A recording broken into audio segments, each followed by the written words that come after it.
Mali, les autorités ont engagé une procédure de suspension de la diffusion de France 24 et de RFI.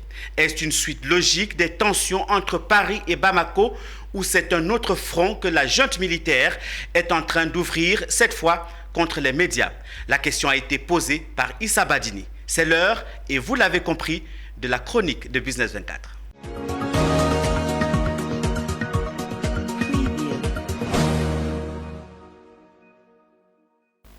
Les Maliens sont-ils en train de suivre pour la dernière fois les programmes de RFI et France 24? Avec une forte sens, la réponse est oui. Bamako, dans un communiqué, a décidé de congédier les deux médias français accusés d'allégations mensongères. Sommes-nous en train d'assister là la suite du feuilleton de la guerre entre l'Élysée et le palais Koulouba, ou bien c'est tout simplement une autre guerre, celle contre les médias? Si c'est le cas, cela confirmerait la thèse qui voudrait que chaque fois qu'un régime militaire ou civil est en difficulté, son premier souffre-douleur, ce sont les médias. Ça a été le cas en RDC sous Kabila Junior, en Côte d'Ivoire sous Laurent Gbagbo, la Guinée du temps de Dadis Camara, la Gambie de Yaya Jammeh. La liste est longue, mais l'histoire nous montre également qu'aucun de ces pays ne s'est tiré d'affaire parce qu'il a muselé une presse. Le Mali ne fera pas d'exception. Comme on le dit, ce n'est pas en cassant les thermomètres qu'on fera baisser la fièvre. C'est seulement en traitant le mal dans sa racine que l'on viendra à bout de cette éruption fiévreuse. Au Mali, au Niger ou au Burkina Faso, la fièvre, c'est le terrorisme. Par France 24, RFI ou tout autre média. S'attaquer au micro et autres objectifs des caméras, surtout dans un contexte de guerre, c'est soit vouloir régner sans bouger les petits doigts face au terrorisme.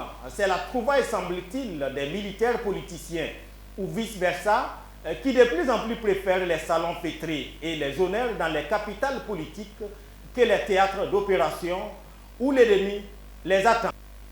Ou bien l'autre thèse, c'est que les quelques rares boys que l'on a traînés dans la fournaise ont fait pire que les terroristes et que ce pire-là doit rester entre quatre murs, voire dans les cahiers du secret défense. Dans tous les cas, c'est un recul net de la liberté d'expression, pour ne pas dire le recul tout court du droit à l'information. Et là aussi, nous sommes dans ce cas de figure qui confirme la règle que les militaires sont allergiques à l'information plurielle. Au Burkina Faso voisin, où les militaires font la pluie et le beau temps, la méfiance des hommes forts face aux médias se fait déjà sentir.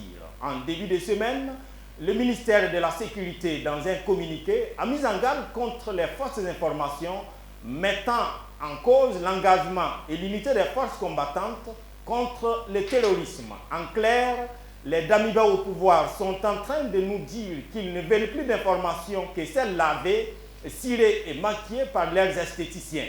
C'est tout.